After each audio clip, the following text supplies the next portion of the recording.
In 1988, Kid and Play with their DJ Wizard of Me released their debut album, full-length album, Too Hype. Getting Funky with his infectious horns for the hook. Rolling with Kid and Play with the go-go drums. And Too Hype. Their videos were instrumental in growing the group's fan base and further expanding their image.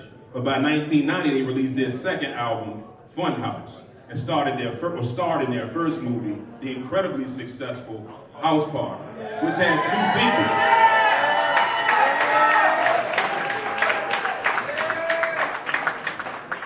sequels. Two of hip-hop's truly mainstream superstars, three of hip-hop's truly mainstream superstars. Kid and Play would also star in their own NBC Saturday morning cartoon in 1990, released their third album, Face the Nation, in 91, appear in their own Marvel comic in 92, as well as star in Class Act in that same year. They've appeared in many facets of popular culture over the last 4 decades, and most recently, they even launched their own podcast and done some other things in social media and on the internet. Now to induct Kid and Play into the National Hip Hop Museum Hall of Fame is DJ Quicksilver.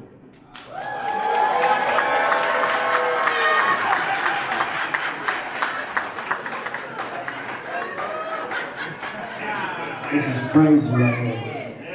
When I say this is a crazy moment, last year I got the honor and privilege of inducting the team from Beat Street. And I always talk about how Beat Street was the movie I watched that made me want to be a DJ. But in 1990, I got my first set of turntables, and I was watching a movie called House Party. And as we know, in 1990, gangster rap was popular. Everything in the neighborhood was tough and gangster. But then I'm watching House Party and I watched Kid and Play, and they brought that fun element to hip hop, where you actually can dance and rap and still be cool. Things like TikTok wouldn't exist if it wasn't for people like Kid and Play showing that you can actually still dance, rap, and still be cool. And it's so crazy. A real quick story. I play this game called Guess That Movie all the time on the radio, right? And anybody who knows me, my go-to movie is House Party. I can quote House Party from the beginning to end. So whenever I play Guess That Movie, my friends and family, like, I already know what he's gonna say. Take a look in that car. Take a look in that car. They're all going to the party and they keep asking, who's the DJ? So I brought him over here so you get to jump on him before the other brothers. Then DJ Bilal looks at him and say, is that supposed to convince me? Then Kid Play looks at him and says, then he says, ladies, the beat love's in the house. Ew, dragon breath. From start to beginning, House Party is a movie that shaped my life. Because of that movie, at the age of 10, when I got my first set of turntables, I started collecting Jet Beauty of the Week and putting it on my wall because At the age of 10, I started growing my first hot top fade, and I actually got a picture I'm gonna show you, Play, because I actually wanted to be Kid and Play. So you know I'm not lying when I say this. I had the hot top, I dressed like them. My whole style, my whole aura of just having fun and being a fun DJ and bringing positive vibes and having that vibe came because I was a fan of Kid and Play. Yeah. So to be on this stage and having the honor and the privilege of inducting from House Party to Kid and Play to being in DC where Go-Go started and hear some of their biggest songs that were inspired by Go-Go. Ladies and gentlemen, if you're sitting down, if you don't mind, you need to stand up right now and start clapping right now. Start clapping right now. Start clapping right now for the legendary Kid and Play into the National Hip Hop Museum Hall 2025.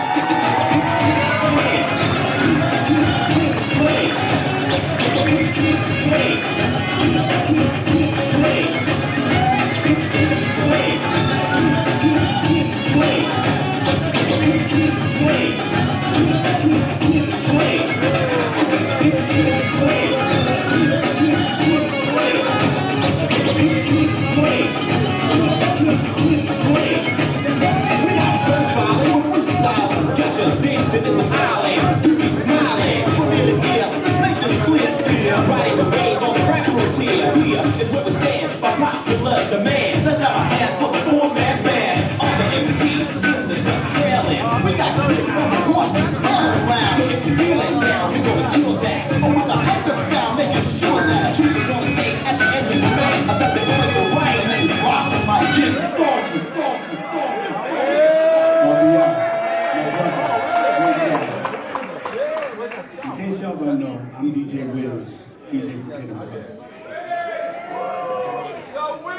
just want to compliment everybody in the building. Thank you for coming. But I want to just talk about the trickle-down effect of hip-hop. It was so many people before us. Herbie spoke about it earlier. Everybody on the panel spoke about it. Somebody influenced us to do what we do. Red Alert was an influence for me. DJ Grandmaster Flash was an influence for me. Grand Wizard Theodore, where I stole my name from, is how I got my name, the Grand Wizard ME. So, and we're talking about 79, you know what I'm saying? I've been doing this that long. But if it wasn't for my sisters who played all of the funky albums and all of the funky music, I might not like the beats and wanted to be a DJ eventually. You know what I'm saying? Between that and the park jams, more influence. Ron Lawrence, his brother, was the biggest DJ in our neighborhood. As a matter of fact, he might have been one of the biggest DJs in the city. Donnie Dance Master. He influenced a whole nother school of DJs. Park jams. Clay will tell you, the 127 Booty Land was infamous. So, the trickle-down effect is you never know who you're influencing. So just do what you do, and one day, you never know where you're gonna end up. Who knew we would be doing movies and TV shows and all of that? Have a Marvel comic and a NBC Saturday morning cartoon. Never in my wildest dreams. But I'm so grateful for this moment with all my peers, all the people that influenced me. Grandmaster Kaz, I told Kaz, he is such a big influence on this culture, period. The Cold Crush Brothers.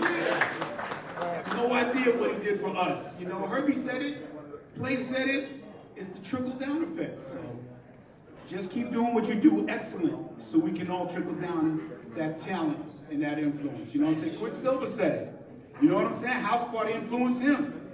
Just keep being excellent doing what you do, man. I'm grateful for this. Playtime.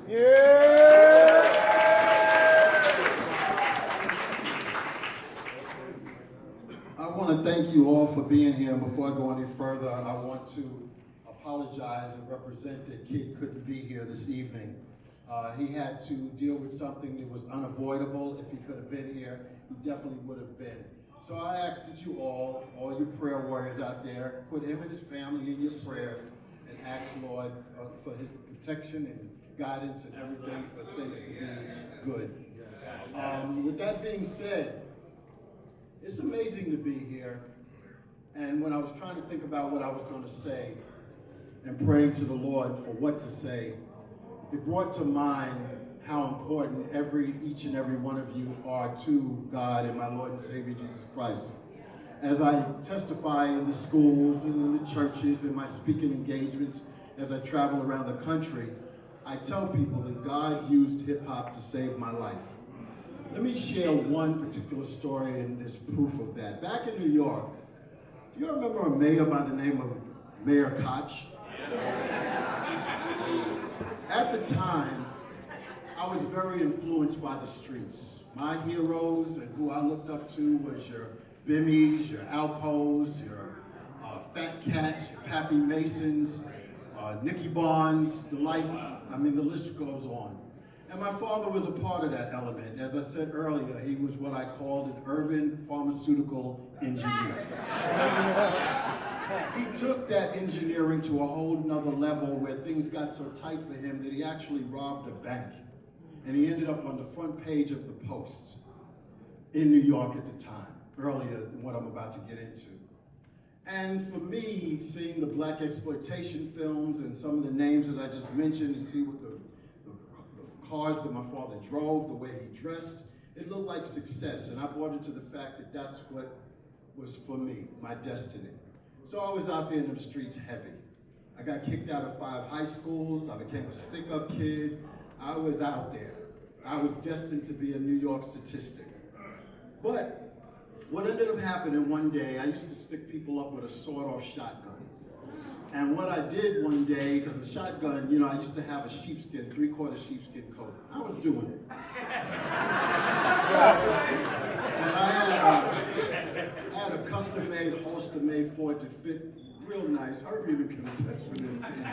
Before we got together doing our thing, but I used to have this shotgun under the sheepskin coat.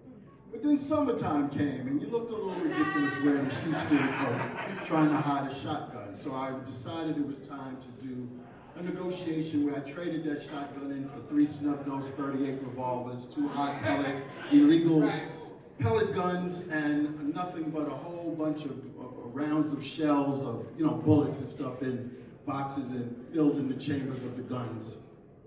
So the reason why I brought up Mayor Koch, he had just passed a law at that time that anybody that got caught with a gun was automatically going to do a certain amount of time for the gun.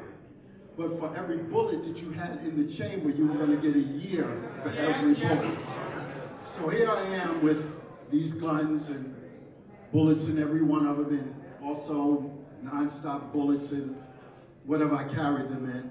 And I had them in a school bag. I kicked out of 5 high schools. I'm not going to school, but I had them in a backpack. One day, and I made this trade, got that, and some money that went along with it, a pocket full of money. Me, being a brilliant criminal, decided to hop the train stile. I could have paid for the tokens. And the minute I hopped the train stile, all of a sudden I heard was, "Hold it right there!" So it was a cop. And he pulled me to the side, and he thought I was cutting out of school. So he gave me this long Martin Luther King speech about who I am and why am I not in school, and he made this threat that, you know what I need to do? I need to go ahead and put you up against the wall, turn you around, go in your backpack, because he thought I had books in my backpack. And he goes, throw you up against the thing, whatever, but you know what? And he looked me dead in my eye, white cop, by the way, looked me dead in my eye and said, you know what? It's something about you, so I'm gonna let you go. But just let me see some ID, and I'm gonna get you out of here. That's right, you guessed it. I had no ID. He gives me the speech again, the I am somebody speech. And he says, you know what? I need to throw you up against that wall, go in your backpack, call your parents so they can come get you. And he looks at me again and he says, you know what? There's something about you, and I'm gonna go ahead and let you go. Get out of here and don't let me see you again. There was other incidents that took place that involved the risk of life and death, not my own, someone else's. It's a very real chance that what you're looking at here would have been a different play. Not me, Christopher Lee Martin, would have been somebody that would have either been in prison or an early death. But I was given a shot. As in my neighborhood during this time, I'm noticing this real odd-looking person. Light-skinned, big afro, glasses as thick as bottle Coke glasses. But he always had on the latest Adidas. Back then we used to iron our jeans, so the crease was really important. So his jeans was crisp, but he used to work at the local supermarket, the A&P supermarket in the meat department. So he had the chemistry coat, whatever, the white jacket, and he would sport it throughout the neighborhood. He had just moved in from the Bronx. His mother had passed. He came to live with his father. But he always stood out to me for no particular reason. There was nothing about him. It's just what he wore. It just was like, okay, all right.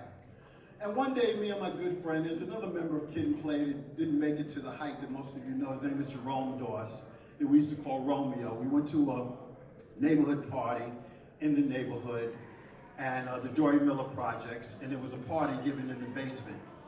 And in there, you know, we're hearing the music, it's jamming, the party is going on, but now it's time at every party, like a house party, it's time for rappers to get on the microphone. So I'm hearing this voice that just stood out. It was a special voice, and the rhymes was tight, they were sharp. So smoothly, I made my way to where the DJ was in the microphone, and lo and behold, here's this strange looking guy that I would notice in the neighborhood, Christopher Patrick Reed, known to y'all as Kid from Kid and Play. Yep.